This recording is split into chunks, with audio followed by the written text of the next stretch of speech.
greatest threat the United States now faces is the Soviet Union.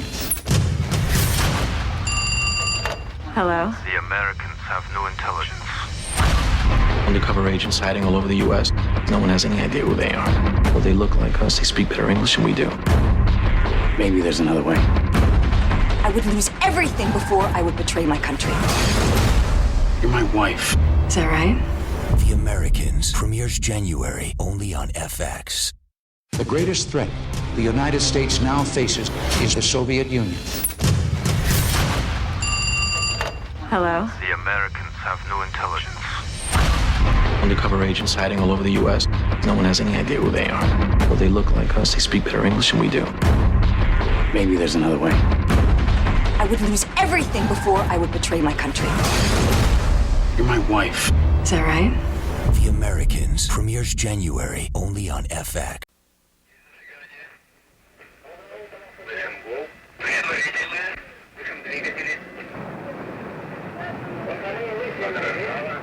As it has evolved over the years, the Soviet space program might be described as something with a dual personality.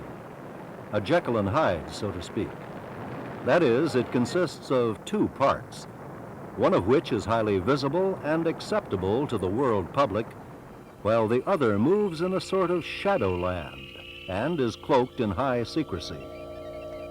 In this presentation, we will look at both sides and reach some conclusions about just where the Soviets are today in their program and where they are going in the future. The Soviet space program became truly visible with the launching of the first Sputnik into low Earth orbit on October 4th, 1957. Small as it was, it created a sensation around the world and spurred the U.S. to accelerate its own program. Basking in the glow of its early success, the Soviet Union made it clear that the intent was to enhance its image as a technical, scientific, and military power. In the mid-1960s, the Soviets expanded the objectives of their space program by launching new types of satellites with practical military and economic applications. While those directed toward meteorology and civil communications received considerable publicity, others, such as those designed for photographic and ELINT reconnaissance, radar calibration, covert communication, navigation, geodesy, and satellite interception, were masqueraded as part of a continuing program of scientific research. Their real purpose, of course, was in large part of a military nature. In the late 1960s, the Soviets started testing larger and more complex space boosters and spacecraft, but serious setbacks hampered their progress. For example, their failure to develop a booster large enough for manned lunar missions, along with the U.S. lead in the Apollo project, caused the Soviets to redirect the emphasis of their man-in-space program to Earth-orbiting space stations.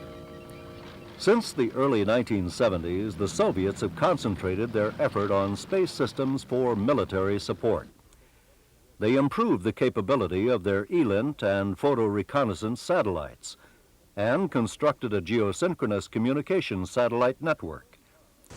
At the same time, they have sought to maintain the image of Soviet prowess in space by heavily publicizing the missions of the Salyut space stations. Soviet interest in constructing manned orbital space stations goes all the way back to 1896, when Konstantin Tsiolkovsky, the so-called father of Soviet space flight, described such an undertaking in his book, Beyond the Planet Earth. His vision of several cylinders, 4 meters in diameter, linked together in Earth orbit and accommodating as many as 20 men, may well be realized by the Soviets in the next few years. They have already achieved part of this by docking the Salyut 6 space station with Cosmos 1267, a new space station module.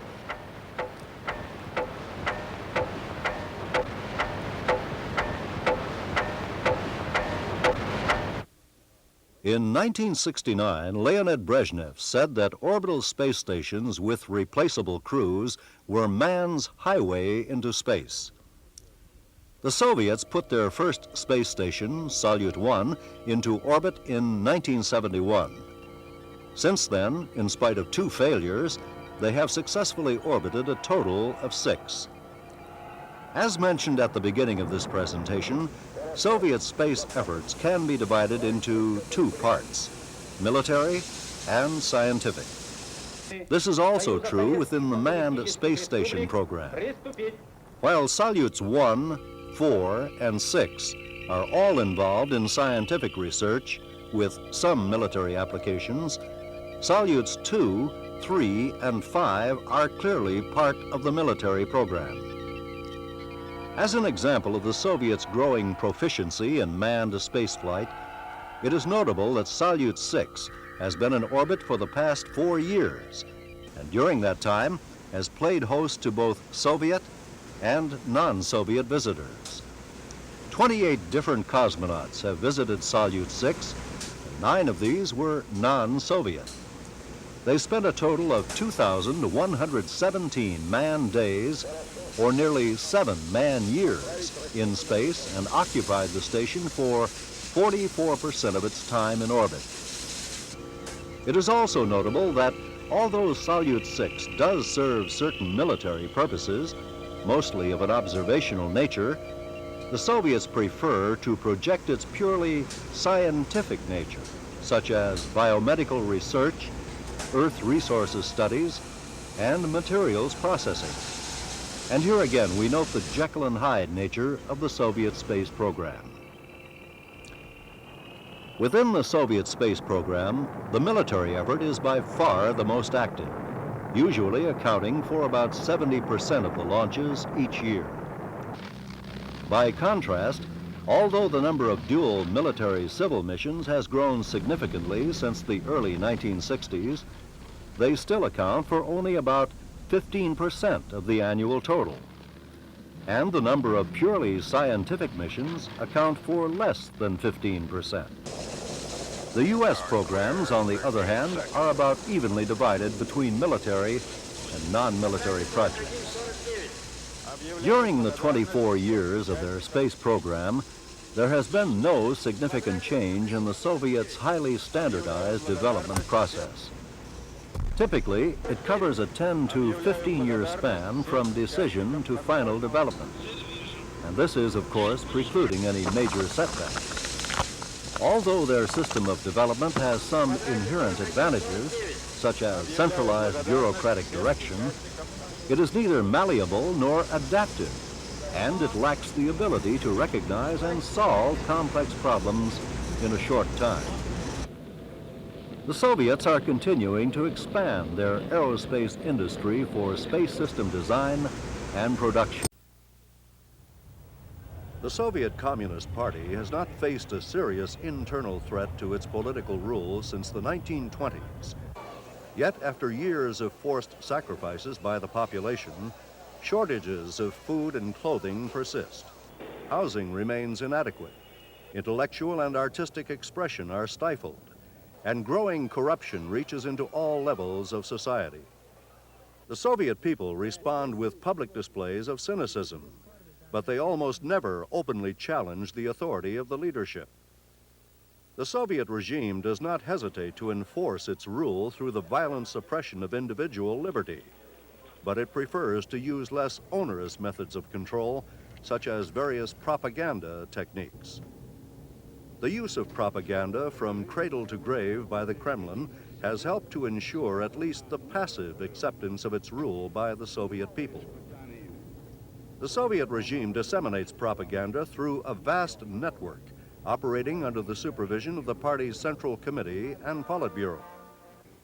This propaganda network encompasses over 4,000 newspapers, a large book publishing empire, a nationwide radio and television system, and an incessant stream of public lectures.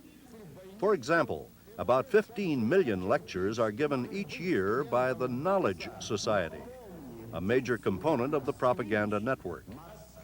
The regime also works through mass public organizations such as the Communist Youth League and trade unions, the agitation and propaganda component of the armed forces, and the national educational system to indoctrinate various elements of the population. Moreover, party propaganda professionals are dispatched continuously to enforce ideological conformity within the vast network and to provide the appropriate party lines. Socialist indoctrination, Soviet style, is introduced early in a child's education. Each classroom contains its own Lenin corner, a small area set up to deify the exploits of Lenin as the great leader of the first socialist revolution in the world. In music class, for example, children learn to express their love for Lenin through hymns that are sung on holidays.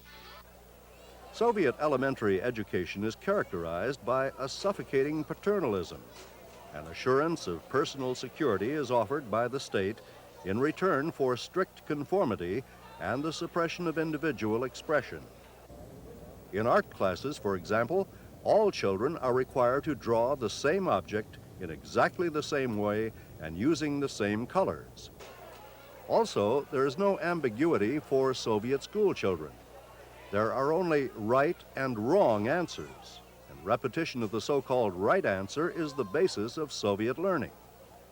In this manner, the natural spontaneity of Soviet children is sternly but gently controlled by the teacher, and thereby guided along the path of socialist behavior considered proper by the state.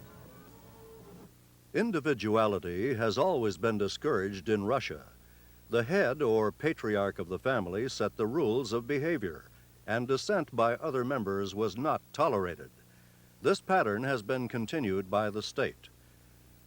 Soviet citizens are continuing the tradition and are encouraged from childhood to suppress their individual aspirations in favor of collective or state interests.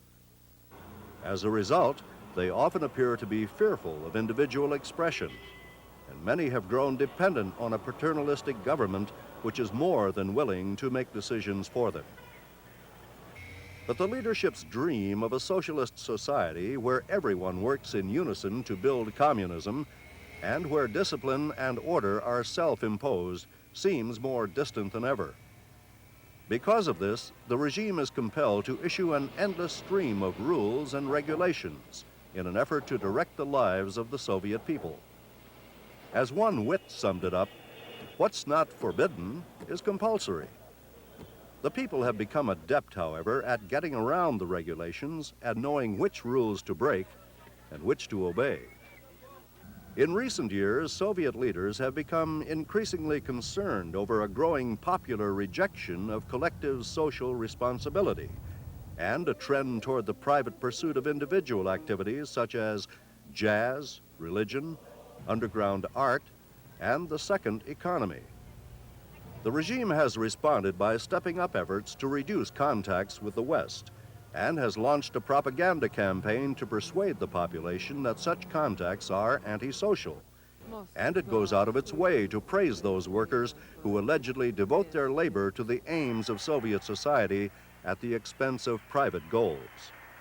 In fact, Soviet television regularly offers generous portions of good news regarding the achievements of ordinary citizens, often depicting them as heroes. The leadership is well aware that the welfare-oriented features of the system are those that have brought the most positive response from the people. Consequently, the regime gives heavy publicity to improvements in the standard of living and plays down public suspicions that the Soviet economy has stagnated in recent years. While admitting that the Soviet Union lags behind the West in providing consumer goods, its propaganda machine explains this by saying that Russia had been a backward country at the time of the revolution, and that progress toward the socialist idea had been halted by World War II. In no way does the regime blame its problems on deficiencies in the system. At the same time, propaganda plays on the high priority many Soviet citizens place on personal security by claiming that the distribution of income, education, and health benefits are more equitable than in capitalist countries. To underscore this claim, the regime points to the lack of job security and the existence of unemployment in Western market economies.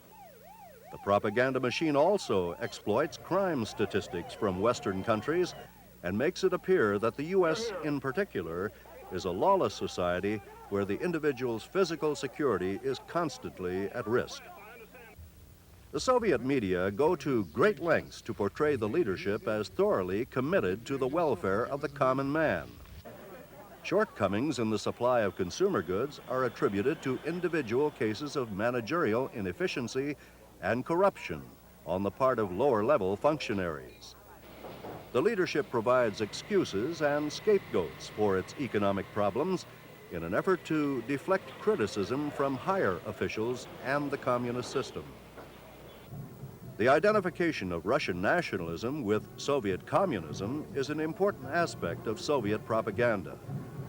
Perhaps the achievements of the Soviet Union since the revolution have been purchased at such great personal and national sacrifice. The Soviet Union's status as a world power allows the regime to draw from a deep well in the Russian personality, love of country. The leadership has played on this impulse with a considerable degree of success, and by cleverly tying Russian nationalism to Soviet communism, has produced Soviet patriotism. The result is an important social bond, even among some members of non-Russian national minority groups. In this vein, the party fully utilizes propaganda to exaggerate the achievements of the Soviet Union while portraying Soviet involvement in the Third World as benevolent aid to developing countries who are trying to escape from so-called Western imperialism. The most powerful expression of Soviet patriotism derives from the defeat of Nazi Germany in World War II. That victory provides a seemingly inexhaustible source of pride in the average citizen. The party, of course, identifies itself with that great achievement by portraying the war as a struggle on behalf of the sacred motherland by the heroic Soviet people under the guidance of the Communist Party. This theme will receive even greater emphasis during the 40th anniversary celebration of Germany's defeat in May 1985. The regime also has received considerable propaganda benefit from the Soviet Union's exploits in space and in international sports competition, and often attributes these achievements to the superiority of socialism. Sports, moreover, is seen as an outlet for popular energies and a distraction from the hardships of daily life. The Soviet Union has often been referred to in the West as a closed society, and the regime's ability to insulate the population from exposure to foreign information and ideas not only confirms this notion, but provides it with a major prop for the Soviet system. Xenophobic nationalism was not discovered by the Bolsheviks, however. It has its roots in old Russia. Throughout Russian history, contacts with foreigners were discouraged, and it was practically impossible for a foreigner to live or operate a business in the country. Until 1703, all domestic and foreign news was deemed a state secret, and foreign news has been regarded with deep suspicion ever since. In recent years, however, expanded contacts with the West and technological improvements in modern communications have weakened the regime's control of information. Soviet citizens today have greater access to information from abroad, particularly through radio broadcasts and from unofficial sources within their own country. And this has enabled them to compare their standard of living to other standards, and therefore to become more aware of alternatives to the Soviet system. For this reason, the Soviet regime in recent years has increasingly sought to make its propaganda more credible in order to counter the influence of Western ideas. Since Brezhnev's death, Moscow has tended to release more information on a selective basis about the proceedings of official Soviet organs such as the Politburo, and to hold periodic Western-style news conferences. By releasing more information about foreign and domestic events, the regime can put its own interpretation on these events, and thereby combat what the population hears from Western sources. The regime made a particularly vigorous effort in this regard following the downing of KAL Flight 007 in 1983. While this propaganda effort appeared to backfire in the West, Soviet citizens, to judge from reporting of Western embassy officials, accepted the Soviets' version as correct. Party leader Konstantin Chernenko has called for an increased counter-propaganda campaign to resist what he calls the full-scale information and propaganda invasion launched by the United States against the Soviet Union.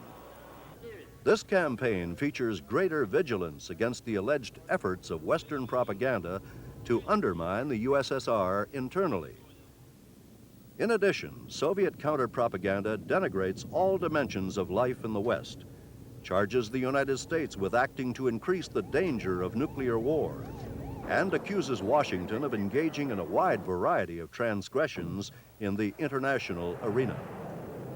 These allegations include fomenting terrorism in the Third World, supporting the apartheid policy in South Africa, and establishing hegemony over Latin America. At the same time, the regime has acted more vigorously to suppress unofficial sources of information within the country, such as underground publications, and to reduce the population's susceptibility to foreign news by jamming foreign radio broadcasts and by limiting contacts between Soviet citizens and foreigners. In this regard, the regime has increased its efforts to reinforce a psychology of distrust of foreigners and to equate any criticism of the Soviet system with disloyalty to the motherland. In fact, Moscow has recently broadened the definition of treason in a way that makes virtually any association with foreign residents suspect. The most ruthless propaganda, however, is reserved for the Soviet dissidents, those who openly and brazenly dare to challenge the regime's authority. No effort is spared to isolate, ridicule, and publicly humiliate such individuals. Given the reaction to this treatment by the average Soviet citizen, which is manifested by either silence or outright support for the government, the regime has largely succeeded in portraying the dissidents as disloyal and fully deserving imprisonment and exile. Furthermore, the regime often compels any defector who returns to the Soviet Union to publicly denounce his or her decision to leave and to denigrate the West as an undesirable place to live. The return of Stalin's daughter, Svetlana, is a good case in point, and the television interview with Oleg Bitov, who defected and returned, is another vivid example. The regime also glorifies the KGB and the border guards, picturing them as heroes who protect the country from foreign subversion. Such propaganda is intended not only as indoctrination, but also as intimidation to remind the people that the state is fully capable of repressing those who step out of line. In sum, Soviet citizens do not buy all that the official media tell them. Their daily experiences demonstrate to them the falsity of much Soviet propaganda. Even when it is not believed, however, propaganda is a powerful instrument of manipulation for the regime. It defines the limits of permissible discussion and sets parameters on what is considered legitimate and what will not be tolerated. It has been called the Hidden Kingdom, isolated for centuries from much of the world. But since the second millennium before Christ, history has recorded the movements of people through the towering mountains of the Hindu Kush. Cyrus, Alexander, Genghis Khan, and Tamerlane marched their troops through the mountain passes and plains of Afghanistan, a highway of conquest to the subcontinent of Asia. In the 19th century, British viceroys and Russian czars contended for the allegiance of the fiercely independent and devoutly Muslim Afghans. They did not succeed, nor did later attempts. Afghanistan remained through much of this century a neutral country, a geographical and ideological buffer between East and West. This tradition of non-alignment was to end violently in a communist military coup April 27, 1978. Estimates vary, but from 2,000 to 10,000 died in the communist takeover. They included Premier Mohammad Daoud and most members of his family. Daoud, who himself had ended the Afghan monarchy and established a republic 5 years earlier. The leadership was in the hands of the Communist People's Democratic Party, headed by Nur Mohammad Taraki. While the communist takeover did not appear to have been conceived in the Soviet Union, by December, Moscow had exploited the situation, concluding a 20-year treaty of friendship and cooperation. For the first time in Soviet-Afghan history, the USSR apparently had reached its goals of ideological conformity and strategic alliance with its neighbor. Arms, aid, and advisors quickly followed. Little did Taraki know that within 9 months of the Moscow visit, his deputy, Hafizullah Amin, would depose him. In the meantime, Taraki had been imposing communism at home. Radical economic and social changes were pressed with a zeal that alienated rural tribal groups, religious leaders, and the urban middle class. The problems were compounded by a shortage of trained personnel. Administrators from the former republic had been purged, in some cases shot. Taraki even changed Afghanistan's flag. The Islamic green flag was replaced with the red flag of communism and a star, just as with the Soviet republics. As the jails filled, resistance grew, and the insurgency took hold in the eastern provinces bordering Pakistan. By the spring of 1979, a general rebellion had spread throughout the country, with religious leaders proclaiming jihad, a holy war against the communist government. Taraki and Amin also were falling out. In September 1979, Taraki stopped over in Moscow, en route home from a non-aligned conference. He returned to Kabul, officially with promises from President Brezhnev of more Soviet aid, unofficially with an apparent Moscow agreement to help him purge Amin. But Amin moved first. Taraki was overpowered in a shootout, placed under house arrest, and later murdered. Amin subsequently took over. Unembarrassed by the turn of events, Moscow sent Amin congratulations, initially supporting his harsh but ineffective measures to pacify the country. Amin's repression, however, only fed the revolt. Desertions from the Afghan army increased. The Soviets sent in more of their own troops, several thousand in place by December. On December 23, 1979, an article in Pravda charged Western, and particularly the American mass media, with spreading deliberately inspired rumors about some sort of Soviet interference in Afghanistan's internal affairs. The truth of Pravda's so-called rumors was demonstrated the next day. A Soviet airborne division was airlifted to Kabul. On December 27th, more Soviet troops poured across the Amu Darya River into Afghanistan. The Soviets not only were taking over the country, they were also handpicking its leaders. Amin and his closest advisors were executed by the Soviets. Moscow's own man was installed in office, Babrak Karmal, whose first message to the Afghan people was made from the Soviet Union the evening of December 27, 1979. Babrak did not arrive in Afghanistan until 4 days later, December 31st, when he was flown in by the Soviets to take the place of the murdered Amin. Babrak has tried to soften opposition by publicly, at least, appearing more moderate than his harsh predecessor Amin. He invokes the name of Allah frequently, though the rhetoric of his speeches is pure Marxist.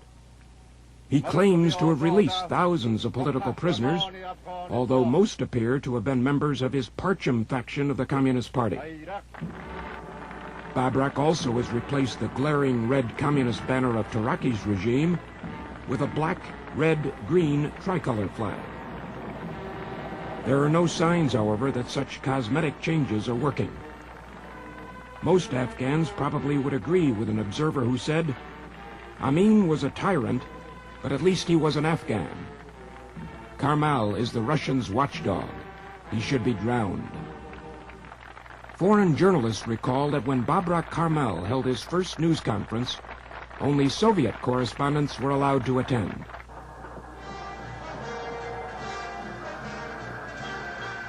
Since Babrak returned to Afghanistan behind the Soviet invaders, the military effort to crush the insurgency has become almost entirely a Soviet exercise. Latest estimates are that over 100,000 Soviet military personnel have been committed to the fighting. 85,000 in Afghanistan, the remainder poised on the Soviet border. The majority are ground and Air Force combat troops. Pakistan is concerned that the Soviets are reinforcing their troop level in Afghanistan. As the Soviets have beefed up their forces, the regular Afghan army has been weakened considerably by desertions.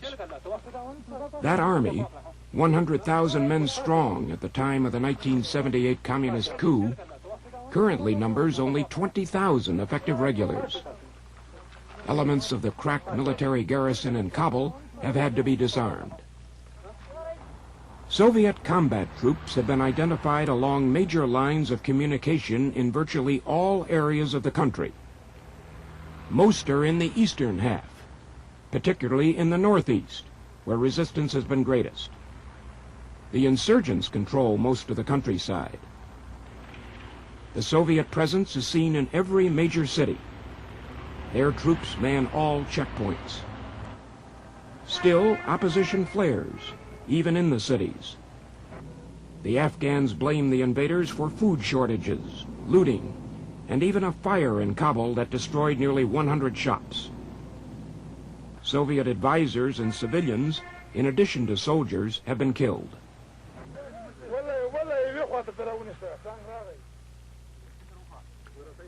The Soviets are reluctant to engage in close combat with the Afghan insurgents. "The only territory the Russians control," boasted one guerrilla, "is the insides of their tanks." So tenacious has been the resistance that the Soviets have been charged with introducing poison gas to the war. Afghan deserters and refugees tell numerous incidents where Soviet planes dropped the chemicals on the rebels. A Paris-based human rights organization, interviewing Afghan refugees in Pakistan, was told that when a Konar province village was destroyed in March 1980, poison gas was used on the inhabitants. The most potent Soviet weapon, however, has been the Mi-24 helicopter gunship. Its armor plating makes it, in effect, a flying tank, invulnerable to all but the heaviest anti-aircraft fire. The awesome weapons arsenal of the gunship includes 128 rockets, as many as 4 bombs in its wingtip pylons, 4 air-to-surface missiles, and a machine gun that shoots 6,000 rounds a minute. While the insurgents were at first terrified by the Mi-24 gunships, they are showing signs of improving their defenses against them. At least 14 gunships reportedly were shot down in 1 month, July 1980, with most being shot down with either captured heavy machine guns or massed small arms fire. The rebels have obtained rocket-propelled grenades and machine guns, but the SA-7 missile is the weapon they most frequently ask for in conversations with reporters. But essentially, they depend on antique Enfield rifles, AK-47s, captured equipment, and their Muslim faith. "Our faith," said one guerrilla, "is the strongest barrier against communism."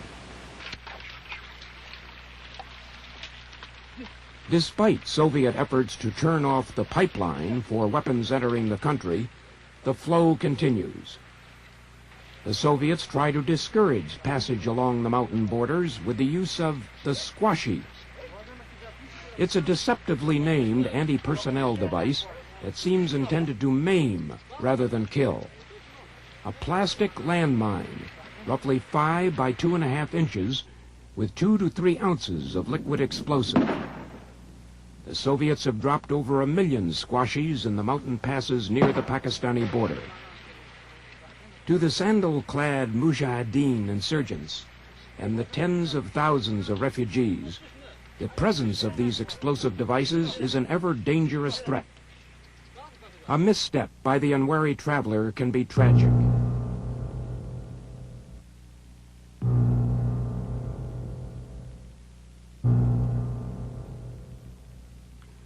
Despite such dangers, almost 2 million Afghans have turned their backs on communism and climbed through the narrow mountain passes into neighboring Pakistan.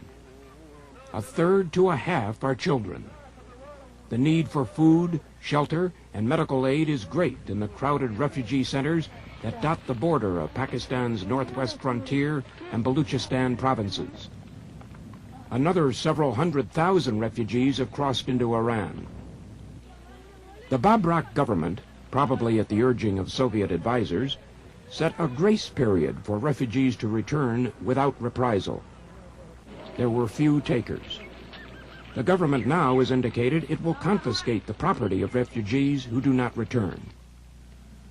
For many, there would be little to reclaim. Soviet gunships, MiG fighters, and artillery have pulverized homes and entire villages. In just a 2-week period, in June 1980, 50 to 60 Afghan villages were leveled. There have been reports of large-scale killings of civilians, including a massacre in the Konar province town of Kerala. Survivors told of over 1,000 men and boys being killed. Despite the war's devastation, the tribes of the Afghan mountains do not appear in awe of Soviet military power. Their chief need, they say, is weapons. "Give us rockets to deal with the helicopters," says a rebel leader, "and we will drive the Russians out." The fact that the original communist coup and subsequent Soviet invasion occurred in this staunchly Muslim country has solidified religious support for the Afghan insurgents, both from within and outside the country. At services commemorating the Prophet Muhammad's birthday, mullahs have exhorted their congregations to slay the Soviet infidels and their supporters in the Babrak regime. The Afghan insurgents have successfully used religious unity in their recruiting drives. The Soviets try to counter the religious issue. Several hundred members of the Muslim clergy have been sent to the USSR for indoctrination. The government also has tried to influence public opinion in outlying areas by offering cash payments to the mullahs. In addition, Babrak and other key figures of his regime are pictured as devout Muslims. There's little evidence, however, that this propaganda attack is working. The overwhelming majority of Afghans look with cynicism on efforts by the Marxist government to present itself as defender of the Muslim faith. Mullahs, such as this one in Kabul, who tries to encourage his followers to support Babrak's regime, quickly lose their credibility. A few have been killed for their betrayal. Just as overwhelmingly negative was the initial worldwide reaction to the Soviet aggression against its small neighbor.